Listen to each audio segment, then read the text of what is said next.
திருச்சிற்றம்பலம். நாம் திருவாசகத்தில் தொடர்ந்து சிந்தித்து வருகிற முறையிலே இன்றைக்கு சிந்திக்க இருக்கிற பகுதி காருண்யம். இறைவன் செய்கிற திருவருளைத்தான் இங்கே நாம் என்ன சொல்லுகிறோம்? காருண்யம் என்று சொல்லுவோம். அந்த காருண்யம் தனக்கு கிடைத்ததனாலே அந்த மகிழ்ச்சியிலே இறங்குகின்றார். ரொம்ப கசிந்து உருகி உருகி இறைவனை போற்றுகிறார். போற்றி போற்றி போற்றின்னு சொல்லப்படுறார்.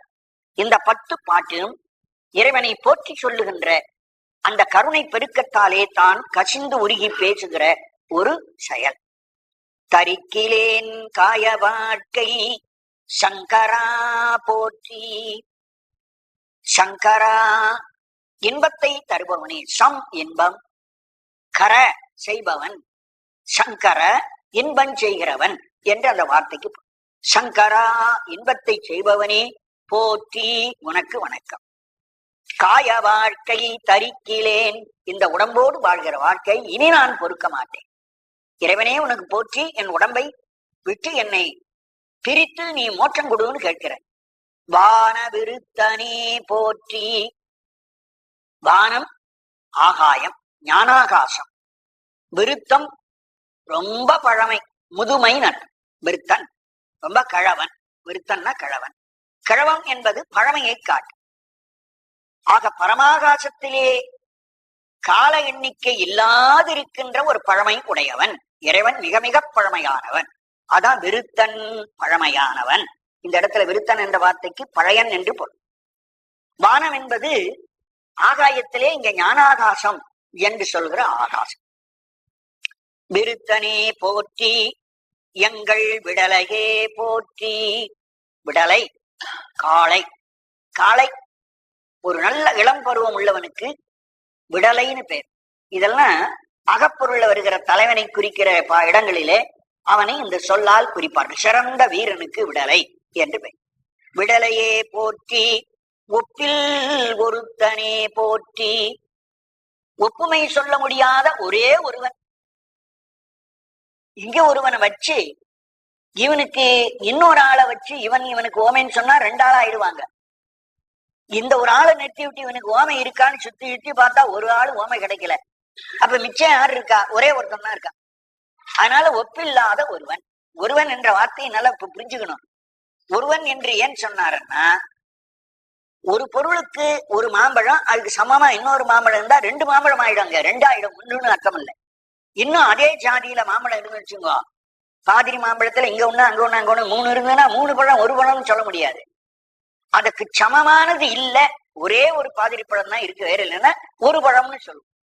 அதே மாதிரி இறைவனை தனியா நிறுத்தி இவனுக்கு ஓமை யாராவது இருக்கான்னு சுத்தி முத்தி தேடி பார்த்து பாக்குறோம், ஒரு ஆளும் கிடைக்கல. அப்போ அவனுக்கு ஓமை சொல்ல ஆளே இல்லைன்னா அவன் ஒருத்தன் தான் தனியா இருக்கிறான். அதுக்காகவேதான் ஒப்பில் ஒருவன். தனக்கு ஒப்பு இல்லாமையினாலே தான் மட்டும் தனித்து நின்ற ஒருவனாக இருக்கிறவனே என்று அதற்கு பொருளாயிற்று. ஒப்பில் ஒருத்தனே போற்றி, உம்பர் தம்பிரான் போற்றி. உம்பர் தேவர்கள். உ என்ற வார்த்தைக்கு தலைக்கு மேல் இருக்கிற இடம், மேல் என்று பொருள். உம்பர் மேல் இடத்தில் இருக்கிறவர், அதாவது தேவலோகம். தேவலோகத்தில் வாழ்கிறதுனாலே தேவர்களுக்கு உம்பர்னு பெயர். உப்பரிகை அப்படின்னு ஒரு சொல். ஒரு வீட்டுல மேல இருக்கிற மாடிக்கு உப்பரிகைன்னு சொல்றோம். அதுவும் ஊ என்றால் மேலே இருக்கிற இடம், மேலே தாங்கிக் கொண்டு இருக்கிற இடமானதுனாலே உப்பரிகை. அவன், இவன், உவன் என்றெல்லாம் நாம் 3 சுட்டு வைத்து சொல்றோமே, அதுல சுட்டு என்பதுல ஊ என்பது மேல் என்ற பொருள் தருகின்ற ஒரு வகை சுட்டு. அதனாலே தேவர்களை உம்பர் என்ற பெயரால் சொல்லுகிறோம். அந்த தேவர்களுக்கும் தலைவனே தம்பிரான் போற்றி. தில்லை நிறுத்தனே போற்றி. சேம்பரத்தில் கூத்தாடுகிற பெருமானி. இங்க சேம்பரத்தில் தான் இருந்து பாடுறார். சேம்பரத்தில் இருக்கிற இறைவன் சொல்றார். திருப்பெருந்துறையை சொல்லவே காணும். சிதம்பரத்தில் இருக்கிறவனே அடிக்கடி பாட்டுல வந்துட்டு. தில்லையிலே கூத்தாடுகிறவனே உனக்கு வணக்கம். எங்கள் நின்மலா போற்றி போற்றி. மலமற்றவன் நின்மலன், மலம் இல்லாதவன், அழுக்கில்லாத பெருமானே வணக்கம் வணக்கம். போற்றி. ஓம் நமச்சிவாய. புயங்கனே மயங்குகின்றேன். போற்றி. ஓம் நமச்சிவாய. புகலிடம் பிரிதொன்றில்லை. போற்றி ஓம் நமச்சிவாய. புறஞ்சனை போக்கல் கண்டாய் போற்றி ஓம் நமச்சிவாய. சய சய போற்றி போற்றி. இந்த திருவாசகத்தை படிக்கிற போது போற்றியோ நமச்சிவாயன்னு பலரும் படிச்சுடுறாங்க. அங்க இம்மன்னா சேர்த்து படிக்கணும். பல இடத்துல இம்மன்னா மறைஞ்சு வரும் நான் சொல்லியிருக்கேன் இல்லையா? கல்லா மனம் என்றதுல கல் ஆம் மனம். அது போல போற்றி ஓம் நமச்சிவாய். மகரம் மறையும்.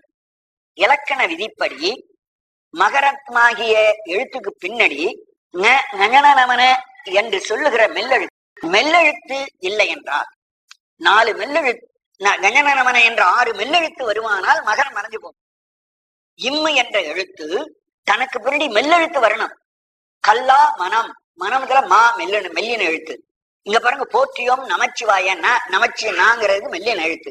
மெல்லெழுத்து வரும்போது போற்றி ஓம் என்பதுல இம்மன்னா மறைஞ்சு போகுது இலக்கணம்.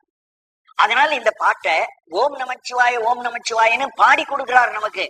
அந்த ஓம போய் நாம் போற்றியோன்னு ஓ என்று சொல்லி நிறுத்திட்டோம்னா பயனெல்லாம் போயிடும்.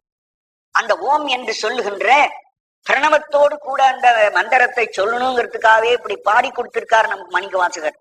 ஆகவே நாம் ஜாக்கிரதையா அதை மகர ஒற்றி சேர்த்துதான் படிச்சுக்கிட்டே வரணும், பழகணும்.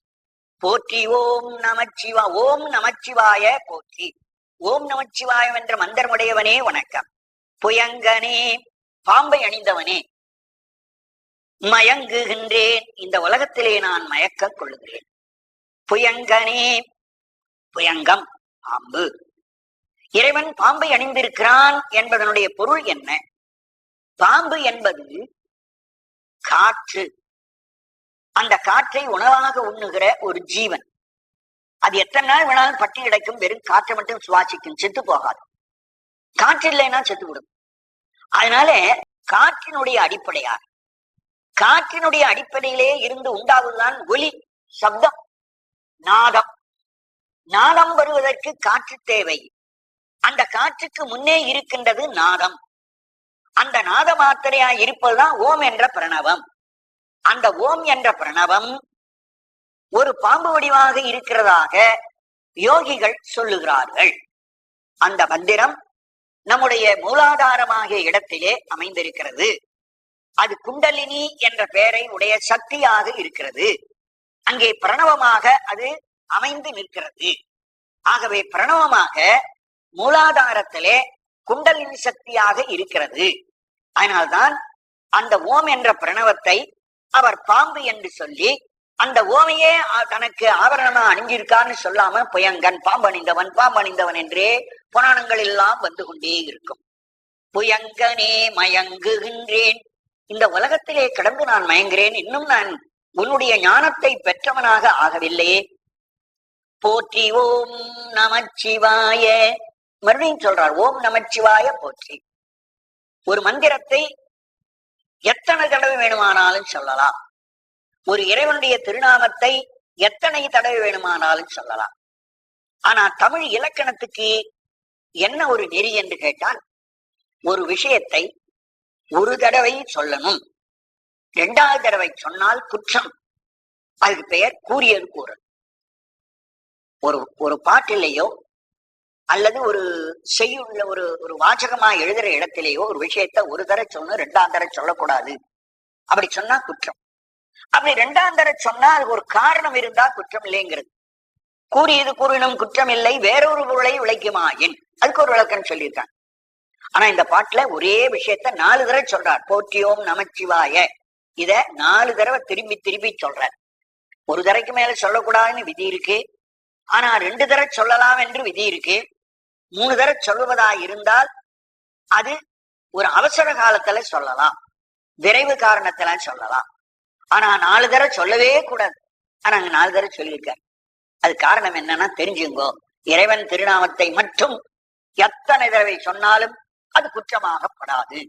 இலக்கணம் எல்லாம் தூக்கி எறியப்படும். இலக்கண விதி இந்த திருநாமத்துக்கு கிடையாது. எத்தனை தடவைனாலும் இறைவன் பெயரை சொல்லலாம் என்று தெரிவிப்பதற்காகத்தான் 4 முறை சொல்லி காட்டினார். போற்றியோம் நமச்சிவாய புகலிடம் பிரிதொன்றில்லை. நான் சென்று சேருகிற சமயம், புகழ் இடம், நான் போக வேண்டிய இடம், பிரிது ஒன்றில்லை, உன்னிடத்தை தவிர வேறோரிடம் கிடையாது. சைவ சமயத்தை தவிர வேறு மதம் இல்லை, உன்னுடைய திருவடியை தவிர வேறு இடம் எனக்கு இல்லை என்று சொன்ன. அதாவது தேவலோகம் இந்திரன் இருக்கிற உலகமா, அல்ல பிரம்மா வாடுகிற சத்தியலோகமா புகலிடம்? பிரம்மனுக்கு மேல் இருக்கிற இடம் இருக்கிறதே வைகுந்தமா? வைகுந்தத்துக்கு மேல் ஸ்ரீகண்டருத்தர் இருக்கிற கைலாசம் என்ற இடமா? அதுவும் இல்லை, அதுவும் தாண்டி போகுது என்னுடைய புகலிடம்ங்கிறார். ஸ்ரீகண்டருத்தர் இருக்கிற கைலாயம் இருக்கே, கைலாயத்துக்கு போனா கூட 3 முத்தி தான் கிடைக்கும். அது கூட பதமுத்தின்னு சொல்லுவார். சாலோக, சாமீப, சாரூபம், இந்த 3 முத்திகள் தான் கைலாசத்துல. அதுக்கு மேல் சாயுஜ்யம் என்று சொல்லுகின்ற பரமுத்தி இருக்க, அது திருவடியில போய் கிடைக்கும் போது. ஆகவே புகலிடம் இந்த பூமி மட்டத்தில் இருக்கக்கூடியவையாயிருக்கிற இந்த உலகங்கள் அல்ல, இத்தனைக்கும் மேலானதாக இருக்கிற உன் திருவடிதான் புகலிடம். புகலிடம் பிரிதொன்றில்லை, போற்றி ஓம் நமச்சிவாய, புறம் எனை போக்கல் கண்டாய். ஆகவே என்னை புறத்தை போக விட்டு விடாதே. புறம் வெளியே, வேற்று மதத்துக்கோ வேறு சார்புக்கோ போக்கல், என்னை போக்காதே, போக்கி விடாதே. போற்றி ஓம் நமச்சிவாய, சய சய போற்றி போற்றி. இறைவனுக்கு போற்றி சொல்லலாம், வணக்கம் வணக்கம் சொல்லலாம். அந்த இறைவனுக்கு வெல்க வெல்க, ஜெய ஜெய, ஜெய ஜெயனா வெல்க வெல்கன்னு. இத சிவபுராணத்துல சொல்லி காட்டிருக்கார். நமச்சிவாய வாழ்க, நாதந்தாள் வாழ்க, அப்படி ஒரு 5-6 வரி வாழ்க. அப்புறம் அதுக்கப்புறம் போனோம்னா வெல்க சீரோன் கடல் வெல்க, வெல்க வெல்கங்கிறார். வெல்கங்கிறதான் சய சய. வடமொழியில சொன்னா சய, தமிழ்ல சொன்னா வெல்க. இது மாதிரி வாழ்க, போற்றி, வெல்க எல்லாம் இறைவனை நோக்கி சொல்லுகின்ற உயர்ந்த அந்த கோஷங்களிலே வருகிற நாமம். போற்றி என்போலும் பொய்யர் தம்மையாட்கொள்ளும் வள்ளல் போற்றி, என்போலும் பொய்யர் தம்மை. என்னை போல எத்தனையோ பொய்யர்கள் இந்த உலகத்தில் இருக்கிறார்கள், அவர்களையும் கூட ஆட்கொள்ளும் நீ ஆட்கொண்டு விடுகிறாய் பெருமானே. நீ தக்கவர்களை தான் ஆட்கொள்ளுகிறாய் என்பது இல்லை, தகுதி இல்லாதவர்களை கூட நீ ஆட்கொள்ளுகிறாய். இது உன்னுடைய வள்ளல் தன்மையை காட்டுகிறார். சிறந்த வள்ளல் செல்வம் படைத்தவன் ஒருவன். செல்வம் மட்டும் படைத்திருந்தால் அவனுக்கு வள்ளல் என்று பெயர் வராது. அவனுக்கு என்ன பெயர் உண்டாகும்? செல்வந்தன், அவ்வளவுதான். அந்த செல்வத்தை தன்னிடத்தில் வந்து கேட்கிறவர்கள் யாராயிருந்தாலும் கொடுத்துடணுமே. வந்தவன் நல்லவனா கெட்டவனான்னு பார்க்காம அள்ளி கொடுக்கிறானே, அவன் வள்ளல். அப்ப இறைவன் என்ன பண்ணுகிறான்? தன்னிடத்தில் வந்து யார் கேட்கிறார்களோ கேட்கிறவர்களுக்கு கொடுக்கிறார். அப்படி கேட்கிறவர் சிறந்த அடியாரா அடியார் இல்லையா என்று இறைவன் தெரிஞ்சுகிறான். தெரிஞ்சாலும் அடியவருக்கும் கொடுக்கிறான், அடியவர் இல்லாதவருக்கும் கொடுக்கிறான், 2 பேருக்குமே கொடுக்கிறார். அதனாலே அவனை வள்ளல் என்று சொல்றார். அதை இங்கே எப்படி பக்குவமா சொல்றார்? என் போலும் பொய்யர் தம்மை ஆட்கொள்ளும் வள்ளல்.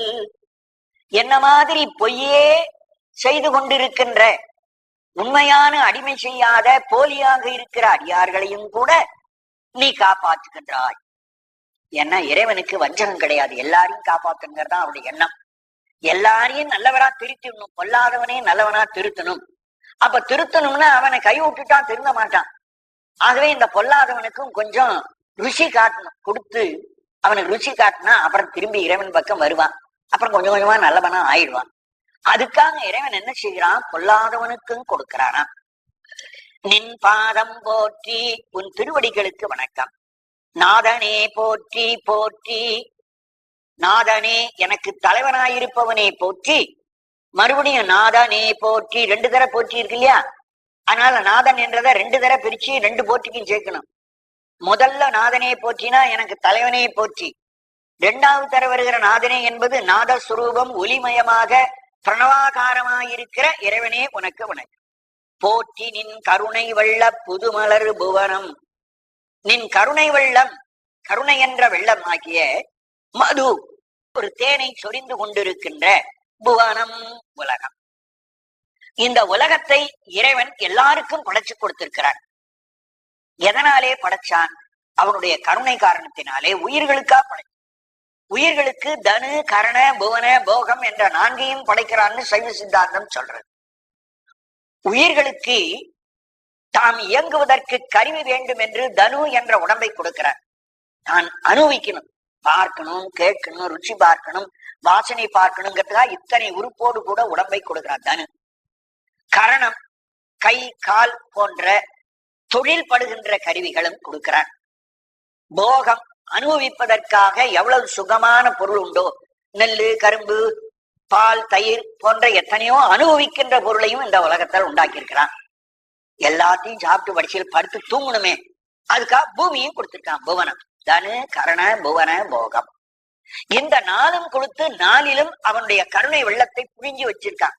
எங்க போனாலும் அந்தந்த உயிருக்கு வேண்டிய பொருள்கள், மரமா அந்தந்த மரத்திலையும் ஒவ்வொரு விதமான பழம் பழுக்கிறது, ஒவ்வொரு விதமான காய் காய்க்கிறது. இப்படி அந்த உயிர்களுக்கென்று அவனுடைய கருணை தேனாக, காயாக, பழமாக உயிர்களுக்கு கொடுத்து கொண்டே இருக்கிறதுனாலேதான் கருணை வெள்ள புதுமது புவனம். இது புவனம் என்ற உலகத்துக்கு மட்டும் அடைமொழி. அவனுடைய கருணை வெள்ளமானது உலகத்தில் உள்ள ஒவ்வொரு பொருளிடத்திலும் உயிருக்கென்று இன்பப் பொருளை, போகப் பொருளை விளைவித்துக் கொண்டே இருந்து கொண்டிருக்கிற புவனமும் உலகமும். நீர், இந்த உடம்பு உலகத்துக்குள் தண்ணீராகவும், தீ நெருப்பாகவும், காற்று காற்றாகவும், ஏமானன் உயிர்களாகவும், வானம் ஆகாயவாகவும், இரு சுடர் சூரியன் சந்திரன் என்ற 2 ஒளிப்பொருள்களாகவும் ஆனவன் கடவுள் ஆனே, கடவுளாக இருக்கிறான். ஆக 8 வடிவமாக இருக்கிறான். பஞ்சபூதத்தோடு 2 சூரியன் சந்திரன், ஆன்மாக்கள் என்ற ஏமானன், ஆக 5 3 8, 8ஐயும் அஷ்டமூர்த்தம் என்று இறைவனுக்கு சொல்லுவோம். இந்த 8 வடிவமாக உலகத்திலே அவன் காட்சி கொடுத்து கொண்டே இருக்கிறான். இதை பார்த்தே நாம் இறைவன் உண்டு என்பதை தெரிந்து கொள்ள வேண்டும். அந்த 8 மூர்த்தமாயிருக்கிற இறைவனுக்கு போற்றி என்று போற்றி சொன்னார். கடவுளே போற்றி, என்னை கண்டு கொண்டருள் போற்றி. கடவுள், கடவுள் என்ற வார்த்தைக்கு 2 பொருள் இருக்கிறது. கட உள் 2 சொல்லா பெறுகிறேன். கடந்தது எல்லாவற்றையும் தாண்டி தனியா இருக்கு. உள், இந்த உலகத்தில் இருக்கிற ஒவ்வொரு பொருளுக்கு உள்ளேயும் இருக்குது. அதாவது இங்கும் இதற்கு அப்பாலும், இந்த வானாகி மண்ணாகி கடலாகி நேராகி நிலமாகி இத்தனை பொருளுமாகி அப்பாலா, இத்தனைக்கு அப்பால் இருக்கான் பாருங்க. அப்பால் என்பதுதான் கடத்தல். இந்த வானாகி மண்ணாகி வழியாகி என்று இந்த உள் பொருளாக இருக்கிறது, இந்த பொருளுக்கு உள்ளே இருக்கிறது. ஆகவே கடவுள் கடந்தும் உள்ளும் இருக்கிறவன் என்ற அர்த்தத்திலே கடவுள் என்று அவனுக்கு ஒரு பெயர். இன்னொரு பெயர் கடவு என்றால் செலுத்து, இயக்கு, ஒவ்வொன்றையும் நடத்தி கொண்டிருக்கிறான். இந்த உலகத்தில் உள்ள சூரியன் சந்திரன் மனிதன் ஆறு காற்று ஒன்னொன்னையும் நகர்த்துறான், இடம் விட்டு இடம். காய்களை விளையாடுகிறவன் விளையாட்டில எப்படி காயை நகர்த்துறானோ அதுபோல அந்த ஆண்டவனும் இந்த உலகத்தில் ஒவ்வொன்றையும் நகர்த்தி கொண்டே இருக்கிறான், இயக்கிக் கொண்டே இருக்கிறான். கடவுகிறவன் கடவுள், செலுத்துகிறவன், ஒவ்வொன்றையும் ஆக்கி படைக்கிறவன், ஆட்டி படைக்கிறவன் கடவுள். கடவுள் என்று சொல்லுக்கு கடந்தும் உள்ளும் இருப்பவன், எல்லாவற்றையும் கடவுகின்றவன், செலுத்துபவன். அப்படிப்பட்ட உனக்கு வணக்கம். என்னை கண்டு கொண்டருள் போற்றி. நீ இந்த உலகத்திலே எல்லா இடத்திலும் இருக்கிறதுனாலே என்னையும் நீ காண்டுகொள், பார்த்துக்கோ, என்னை கைவிட்டுறாதே சுவாமி.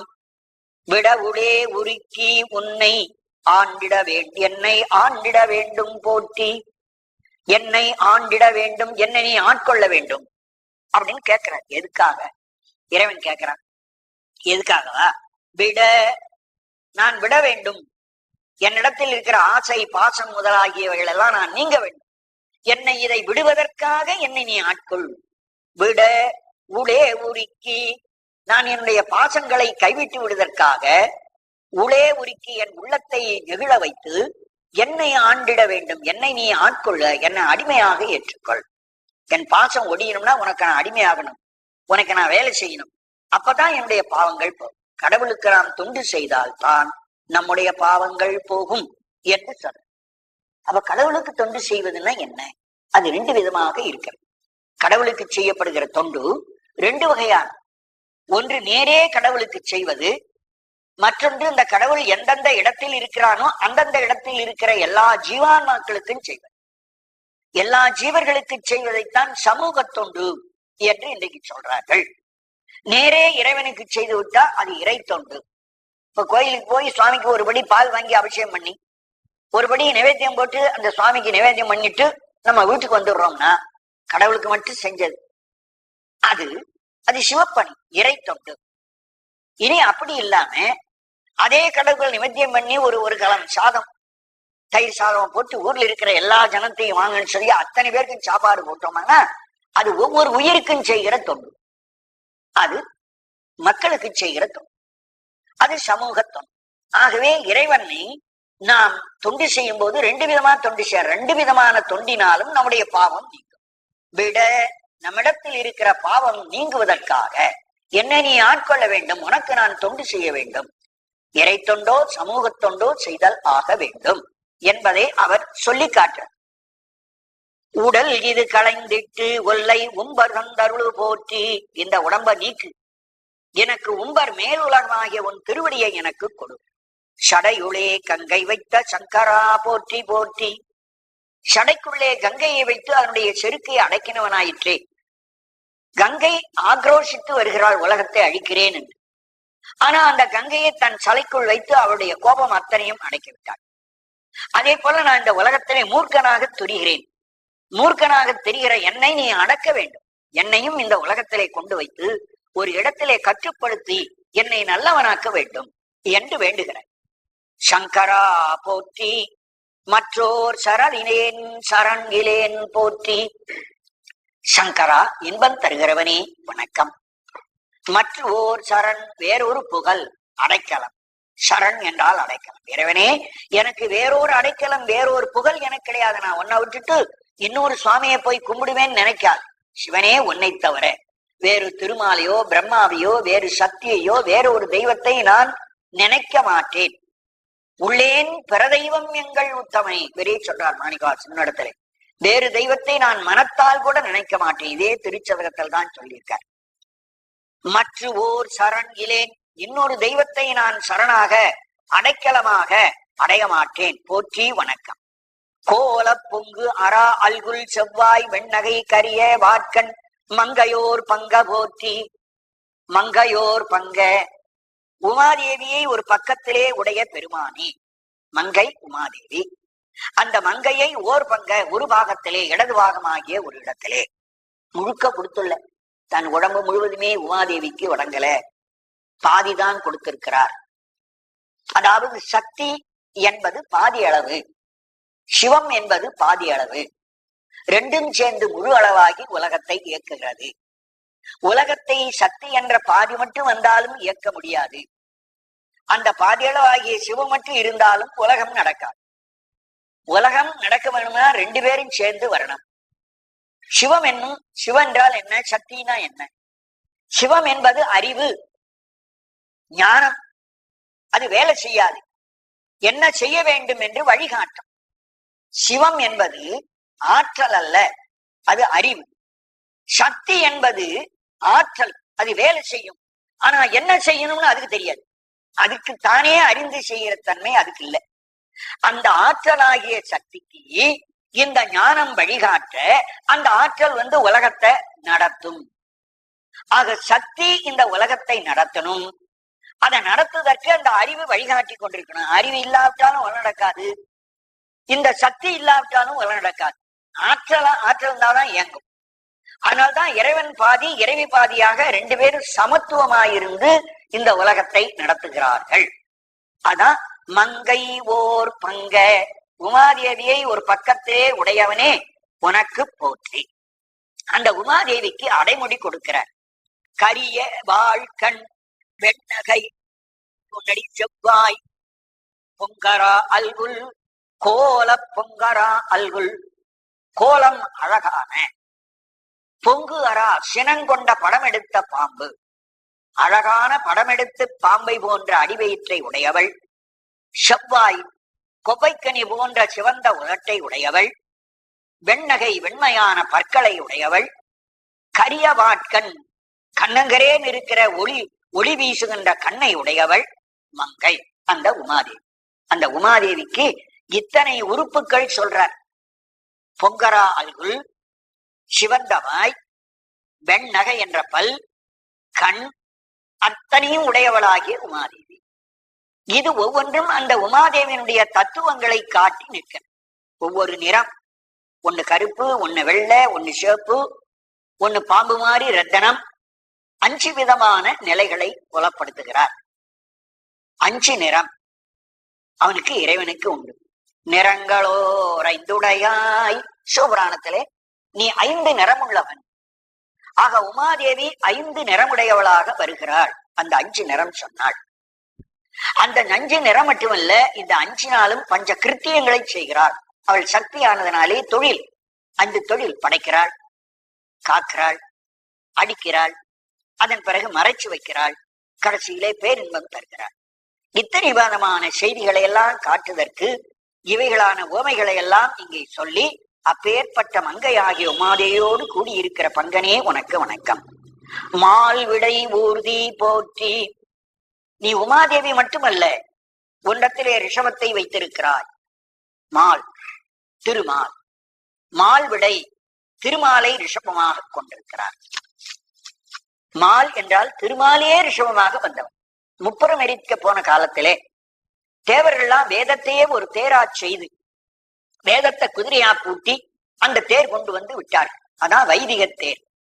4 வேதங்களும் 4 குதிரையாக அந்த தேரை இழுக்க அதை தயார் செய்து கொடுத்தார்கள். ஆனா அது பயனில்லைன்னு இறைவன் காலை வச்சு ஒடிச்சு விட்டான். அந்த நேரத்திலே இறைவன் வெரிசா திரையில நின்று போர் செய்யக்கூடாதே என்பதற்காக திருமால் ரிஷபமா வந்து என்ன மேல் ஏறிக்கொள்ளுங்கள்னு சொன்னார். ரிஷபத்திலே ஏறிக்கொண்டு இறைவன் முப்புறத்தை அழிக்கிறார். இதுதான் மால்விடை. இந்த திருமாலாகிய ரிஷபத்தை உடையவன். விடை என்பது ரிஷபம் மட்டுமல்ல, அந்த ரிஷபத்துக்கு என்ன இலக்கணம் என்றால் தர்ம தேவதை. தர்மம் என்பது எப்போ தூய்மையானது, வெண்மை நிறம் உள்ளது. அதனால்தான் சிவபெருமானுடைய ரிஷபத்துக்கு வெண்மை நிறம் சொன்னார்கள். இப்ப நம்ம வீட்டுல காளமாடு இருக்கும், சிவப்பா சில காளமாடு இருக்கும், கருப்பா கூட இருக்கும், கருப்பு சேப்பு கலந்திருக்கும், வெள்ளையா இருக்கும், எத்தனையோ நிறம் உண்டு. இதெல்லாம் சங்க இலக்கியத்துல கலித்தொகையில முல்லைக்கிளின்னு ஒரு நூல்ல இடையரை பத்தி பாட்டு பாடுறவன் 7 விதமான காளைகள்லாம் இருந்ததுங்களா அங்கெல்லாம் அவன் சொல்லுவான். ஆனா திருமாலாகிய விடை மட்டும் வெள்ளையா வந்து திருமால் கருப்பா இருந்தாலும் சிவனுக்கு ரிஷபமா வரும்போது விளைவிளையேன்னு சிவன் தான் வந்தான். ஏன்னா இறைவன் சுவாத்வீக குணம் உள்ளவன். சுவாத்வீகம் என்பது பொறுமை, அமைதி. அமைதியான ஒன்றுக்கு நிறம் வெண்மை நிறம். அதனால்தான் அவன் ஏறிப்போர் ரிஷபமும் வெள்ளை. அவன் தங்கி இருக்கிற மலை இருக்கு பாருங்க, கைலாயம், அதுவும் வெள்ளை. ஆகவே இறைவன் அந்த சாத்வீகம் என்ற மலையிலே இருக்கிறான். அவன் ஏறிப்போர் ரிஷபம் சாத்வீகம், அமைதியை அவன் செய்கிறான். முதல்ல அவன் படைத்தல், காத்தல், அழித்தல், எத்தனையோ ஆக்ரோஷமான வேலைகளை செய்தாலும் கடைசியில் அவன் ஆத்மாக்களுக்கு அமைதியான இன்ப நிலையை தருகிறவன் என்று அவனை பற்றி நாம் நினைக்கிறோம். ஆகவே அந்த குணத்தை மலையாக உருவகம் செய்து திருக்குறளை சொல்லி காட்டுவார். குணம் என்னும் குன்று ஏறி நின்றார். குணம் என்று சொல்லுகிற மறையிலே ஏறி இருக்கிற ஒருத்தர். அதை மற்றவர்கள் உரை எழுதும் போதெல்லாம் சாத்வீக குணத்தை உடைய ஒரு ஞானி, ஒரு சான்றோர், ஒரு நீத்தார் என்பதுதான் பரிமேலகர் உரை எழுதுறார். ஆனா அந்த குறளுக்கு குணம் என்னும் குன்றேறி நின்றவன், சாத்வீக குணம் என்ற வெண்மையான நிறமான கைலாய மலையிலே இருக்கிற சிவபெருமான். அந்த சிவபெருமானுக்கு வெகுளி, கோபம். அவனுக்கு ஒரு சமயம் கோபம் வந்தது.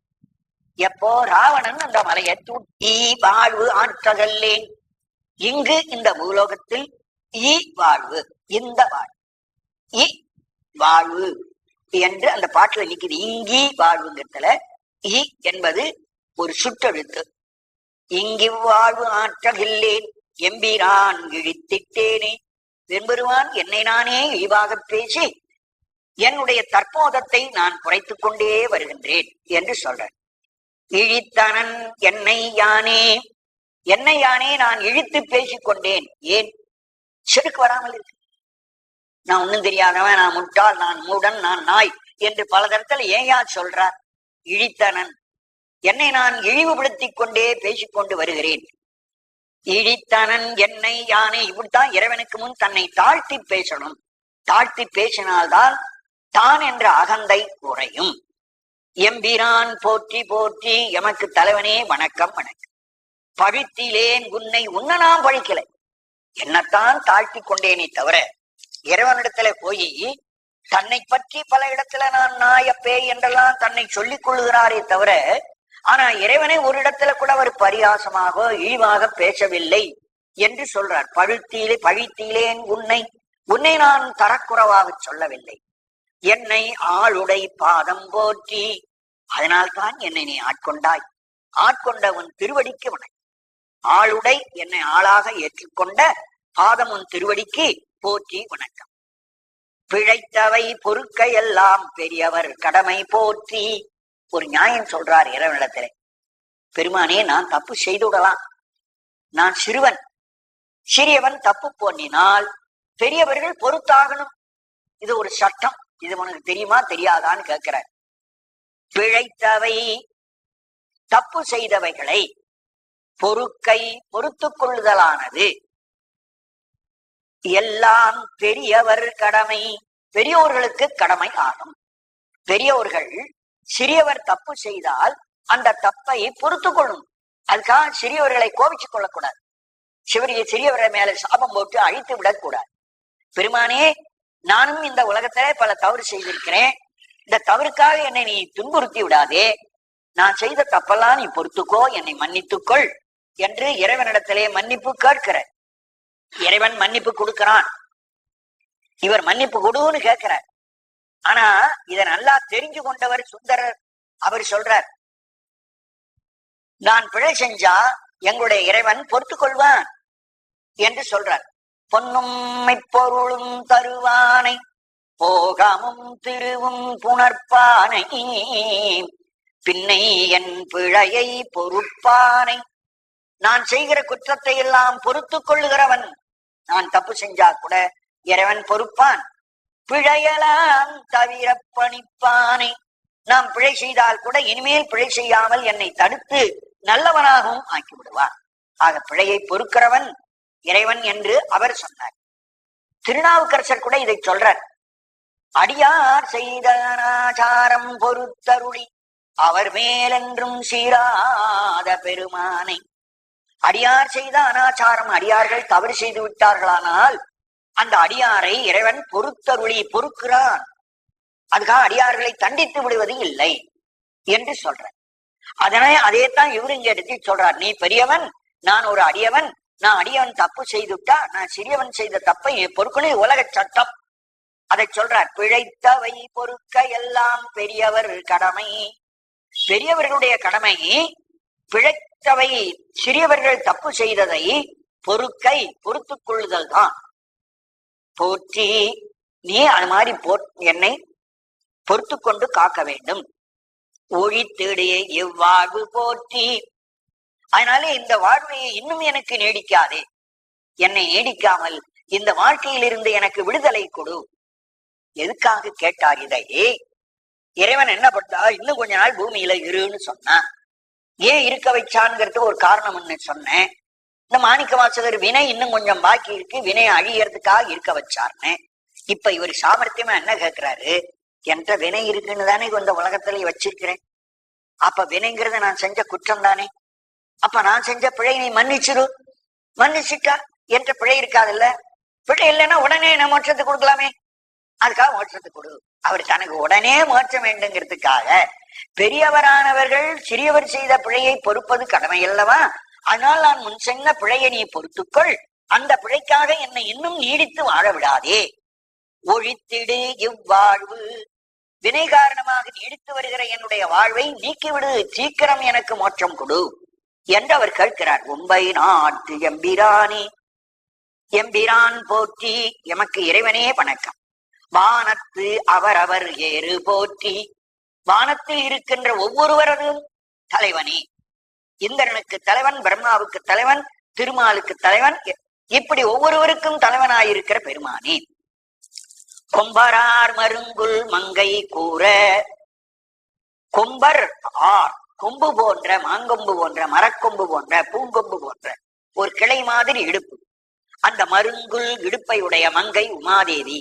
கூற உமாதேவியை ஒரு பங்கிலே உடையவரே, வெண்ணீர உடம்பிலே வெண்ணீர் பூச்சி இருக்கிறவரே, போற்றி உனக்கு வணக்கம். உமாதேவியை ஒரு பாகத்துல வச்சிருக்கிறான், திருநீர் பூச்சி இருக்கிறான் என்று இறைவனுக்கு அடையாளம் சொல்லி அவனுக்கு வணக்கம் சொல்லுகிறார். இது ஞானாசிரியன் வந்ததை நினைக்கிறார். ஞானாசிரியர் வந்தபோது எப்படி இருந்தார்? தன் உடம்பெல்லாம் திருநீர் பூச்சி கொண்டு வந்திருந்தார். உமாதி தன் பக்கத்திலே ஒரு பெண்ணையும் அழைச்சு கொண்டு வந்திருந்தார். அதனால்தான் உமையொரு கூற உடம்பிலே திருநீர் பூசிய பெருமானே, செம்பிரான் போற்றி, செம்மை அளிப்பவனே வணக்கம். தில்லை சிற்றம் வளவ போற்றி, தில்லையிலே கூத்தாடுகிற பெருமானே வணக்கம். இப்போ ஒரு தடவை தில்லை பேச்சு வந்தது, வேற ஊரே வரல, எல்லாம் சிதம்பரமாவையே சொல்லிக் கொண்டு வர. அதனால இந்த பதிகம் சிதம்பரத்தில் பாடப்பட்டது என்று உறுதியாக தெரியும். உம்பரா போற்றி, என்னை ஆளுடை ஒருவ போற்றி, தேவர்களுக்கு தலைவனே, என்னை ஆட்கொண்ட ஒப்பற்றவனே வணக்கம். ஒருவனே போற்றி, ஒப்பில் அப்பனே போற்றி. ஒருவன்னா ஏகன், கடவுள் எத்தனை பேர்னா ஒரே ஒரு கடவுள் தான்.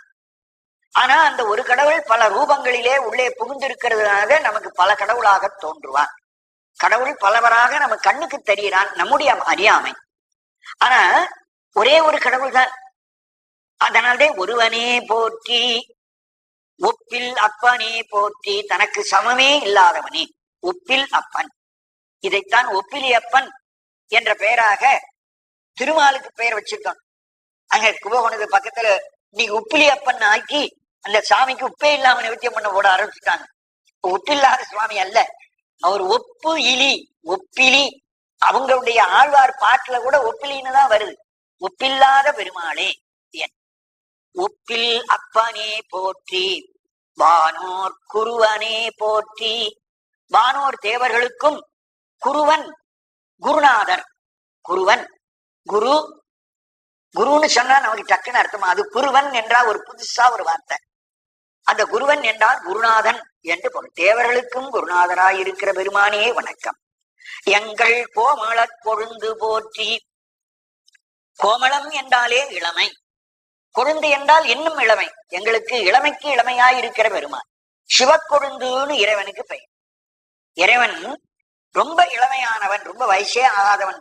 கிழவன் போல சில இடத்துல புராணங்கள்ல அவனை நாம் பார்த்தாலும் அவன் ஒன்று கிழவன் அல்ல, அவன் மிக இளமையான ஆற்றல் மிக்கவன்.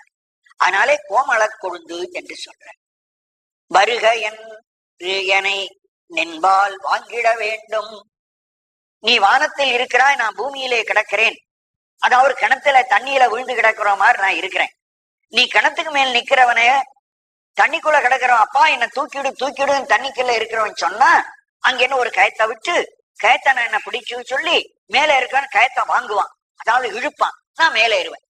அதுபோல இந்த பூலோகத்திலே பிறவி என்ற கிணத்துக்குள்ள கிடக்கிறேன் நான், நீ மோட்சத்திலே இருக்கிறாய், நீ என்ன வாங்கணும், இங்க இருந்து இழுத்துக்கொள் அப்படின்னு சொல்ற. வருக என்று, வருக வருகன்னு நீ அங்கிருந்து என்ன கூப்பிடு, கூப்பிட்டு என்னை நின்பால் வாங்கிட வேண்டும். நீ இருக்கிற இடத்துல நீ என்னை தூக்கி கொள்ளணும், வாங்குதல்னா மேலே ஏற்றி கொள்ள வேண்டும். வேண்டும் போற்றி, தருக நின் பாதம் போற்றி, உன் திருவடியை தருக, உன் திருவடியை எனக்கு கொடு. தமியனேன் தமிதை தனிமை தீர்த்தே நின் பாதம் தருக. தமியேன், நான் தனித்தவனாய் இருக்கிறேன், எனக்கு யாரும் துணை இல்லை. தனிமை தீர்த்து, நான் தனியா இருக்கிறத நீக்கி உன்னோட சேர்த்துரும். உன்னோட சேர்த்துக்கிட்டா எனக்கு துணை வந்துடும். துணை வந்து உன் திருவடி பாதத்தை கொடுக்க என்று வேண்டுகிறேன். தீர்ந்த அன்பாய அன்பர்க்கு அவரினும் அன்ப போற்றி. இதுல ஒரு அடியாரை சொல்ற, இதை நாம் தெரிந்து கொள்ள வேண்டும்.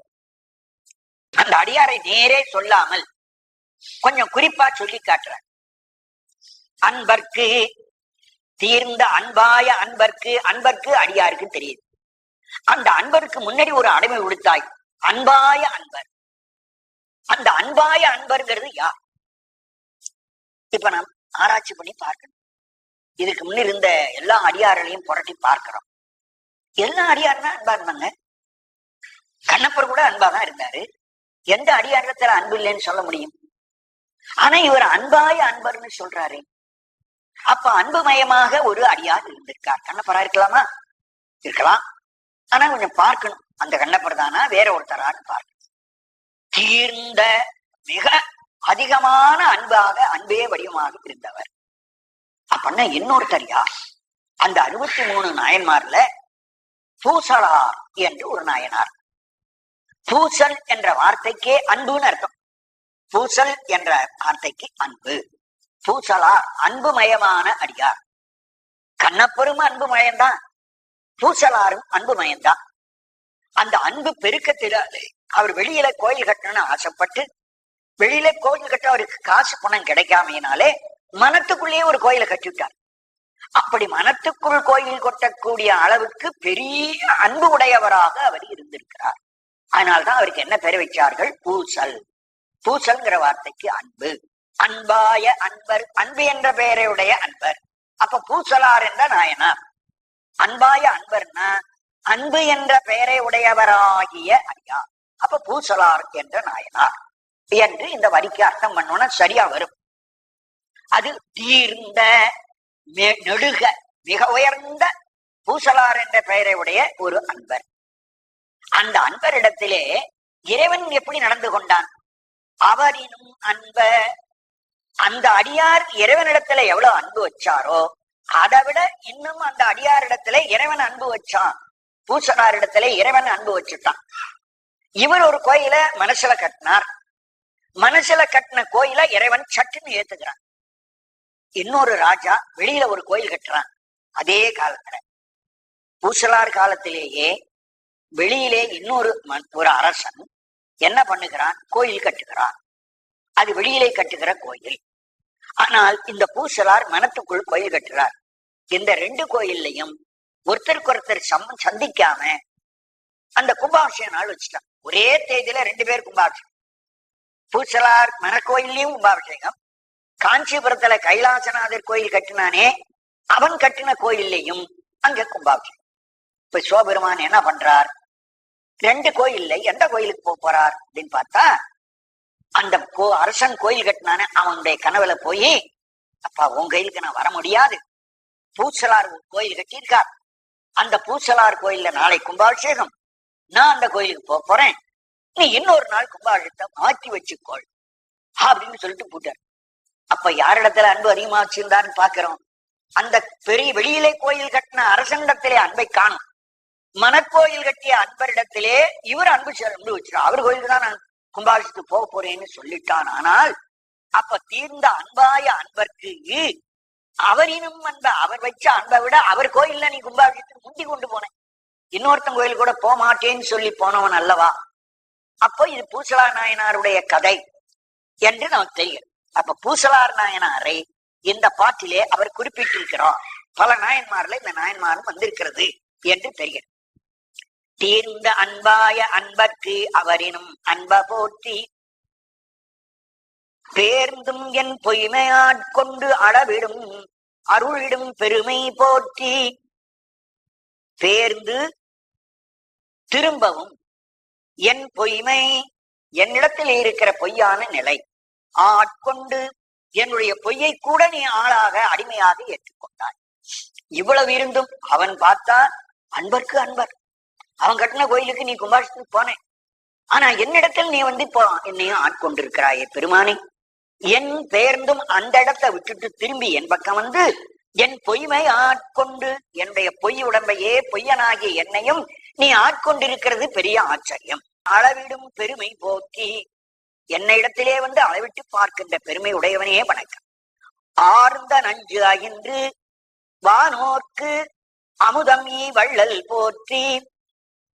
வார்ந்த ஊற்றிய அல்லது ஆர்ந்த நிறைந்த, எப்படி பிரிச்சாலும் அர்த்தம் உண்டு.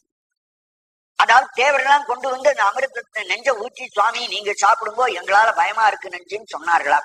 வார்ந்த நஞ்சு அயின்று, தன் முன் கொண்டு வந்து ஊற்றப்பட்ட நஞ்சை குடித்து, வானோர்க்கு அமுதம் ஈ வள்ளல், தேவர்களுக்கு அமுதம் சாப்பிட கொடுத்த வள்ளலே உனக்கு வணக்கம். ஆர்ந்தனின் பாதம், கட்டுப்பட்ட உன்னுடைய திருவடியிலே நாயர்க்கு அருள வேண்டும், அந்த திருப்பாதத்தை எனக்கு நீ கொடுக்க வேண்டும். பெருமானே போற்றி. போற்றி புவனம் நீர்த்தி காலொடு வானமானாய். இப்புவனம் இந்த உலகமும், நீர் தண்ணீரும், தீ நெருப்பும், கால் காற்றும், காலொடு வானம் ஆகாயமும் ஆனாய். பஞ்சபூதமாயிருக்கிற பெருமானே போற்றி உனக்கு வணக்கம். இறைவன் பஞ்சபூத சுரூபமாக இருக்கிறார். அதனால்தான் 5 கோயிலை நமக்கு பெரியவங்க நினைப்பு வச்சு பஞ்சபூத ஸ்தலங்கள்னு சொல்லி, திருவாரூர் பிருத்திவி ஸ்தலம் மண், அங்கே புற்றிலே சுவாமி இருக்கார், புற்று மண்ணிலே சுவாமி இருக்காருன்னு காட்டினாங்க. திருவானைக்கோல் ஆட்சிக்கு போய் இது நீர்ல இறைவன் இருக்கார், தண்ணிக்குள்ள அந்த லிங்கம் கிடக்கு, தண்ணீர்ல இறைவன் இருக்கிறான் என்பதை நமக்கு காட்டுகிறார். திருவண்ணாமலைக்கு ஆட்சி போய் பெரிய தீபத்தை கொளுத்தி இந்த நெருப்புக்குள்ள இருக்கார் பார், ஜோதிக்குள்ளே தீக்குள்ளே இறைவன் இருக்கிறான், அந்த ஜோதியை பார்த்து எல்லாரும் தரிசனம். காலத்திற்கு ஆட்சி போய் காற்றுக்கு நடுவிலே, மலை உச்சியிலே காற்றுக்கு நடுவிலே குடுமித்தேவராக இறைவன் இருக்கிறான், காட்டிலே இருக்கிறான் பார். சிதம்பரத்துக்கு வந்து இது ஞானம் சிதாகாசம் அறிவென்ற வெளியிலே கூத்தாடுகிறான் என்று பஞ்சபூதத்திலும் இறைவன் இருக்கிறான். அந்த 5 இடங்களை நமக்கு பெரியவர்கள் காட்டினார். போற்றி எவ்வுயிர்க்கும் தோற்றமாகி எல்லா உயிருக்கும் தோற்றுவிக்கின்றவனாய் நீ இருந்து, நீ எல்லா உயிரையும் படைக்கிறவனாய் இருந்து, தோற்றம் இல்லாய் உனக்கு படைக்கிறவன் இல்லாதவன். உன்னை யாராவது படைச்சார்களா? இந்த உலகத்தில் நீ இந்த உலகத்தில் உள்ள எல்லா பொருளையும் படைக்கின்றவனாக நீ இருக்கிறாய். நீ இந்த உலகத்தில் தோற்றுவித்தாய், ஆனால் உனக்கு தோற்றம் உண்டா? உனக்கு யாராவது படைத்தவர்கள் உண்டா? இல்லை. நீ எல்லாத்தையும் தோற்றுவித்தாயே தவிர நீ தோற்றம் இல்லாய், உனக்கு தோற்றம் இல்லாதவன். அதே மாதிரி போற்றி எல்லா உயிர்க்கும் ஈராய், இந்த உலகத்தில் உள்ள எல்லா உயிருக்கும் அழிவு செய்கிறவனாக, அழித்து விடுகிறவனாகவும் நீ இருக்கிறாய். ஆனா ஈரின்மையானாய், உனக்கு ஈறு கிடையாது, நீ அழிய போறது கிடையாது, நீ ஒரு நாளும் அழிவதில்லை. போற்றி ஐம்புலன்கள் நின்னை புணர்க்கிலாய், புணர்க்கிலா புணர்க்கையானே. என் உடம்புக்குள்ளே 5 பொறிகளை நீ வச்சிருக்க. எனக்கு அறிவு மந்தம், நான் அறிவு உள்ளவனா இருந்தாலும் கண்ணு இல்லாம பார்க்க முடியல, காது இல்லாம கேட்க முடியல, வாய் இல்லாம ருச்சி பார்க்க முடியல. அதுக்காக எனக்கு உதவியாக இருக்கட்டும்னு சொல்லி 5 புலன்களை எனக்கு நீ கொடுத்திருக்கிறாய். புலன்கள் 5 புலன் கொடுத்தாய். அந்த குளத்தை கொடுத்து இந்த உடம்புக்குள்ள எண்ணெயை வச்சு அந்த உயிருக்குள்ள நீ வந்து உட்கார்ந்து இருக்கிற. அப்ப உனக்கு இந்த கண்ணு வழியாத்தான் நீ பார்க்கணுமா, என் காது வழியாத்தான் நீனும் கேட்கணுமான்னு கேட்டா கிடையாது. என் கண் வழியாக பார்க்க வேண்டியது இல்லை, நீ தானாவே பார்த்துக் கொள்வாய், நீ தானாவே கேட்டுக்கொள்வாய், நீ தானாவே ருச்சி அறிந்து கொள்வாய். எனக்குத்தான் கண்ணும் வாயும் மூக்கும் வேண்டும். புலன்கள் நின்னை புணர்க்கீழா, புலன்கள் உன்னை வந்து தொடமாட்டா. அந்த மெய்வாய் கண்மூக்கு செவி என்பது உன்னை பற்றி உனக்கு அது அறிவிப்பதில்லை. நீ என்ன செய்கிறாய்? புணர்க்கையா, நீ என் உடம்பிலே மட்டும் வந்து பொருந்தி இருக்கிறாய். 5 பொறிகளும் எனக்கு உதவிக்கு தந்தாய். இந்த 5 பொறிகளும் உன்னை தொடுவதில்லை, உனக்கு வந்து உதவி செய்வது இல்லை. ஆனால் அவைகள் இல்லாமலேயே நீ என்னை வந்து புணர்ந்திருக்க, என்னோடு நீ கூடியிருக்கிறாய், என் உயிருக்குள் உயிராக இருக்கிறாய். என்ன பெரிய ஆச்சரியம் என்று அவனுக்கு போற்றி சொல்லி நிறைவு செய்கிறார் என்ற அளவோடு இன்றைய பணியை நிறைவு செய்கிறேன்.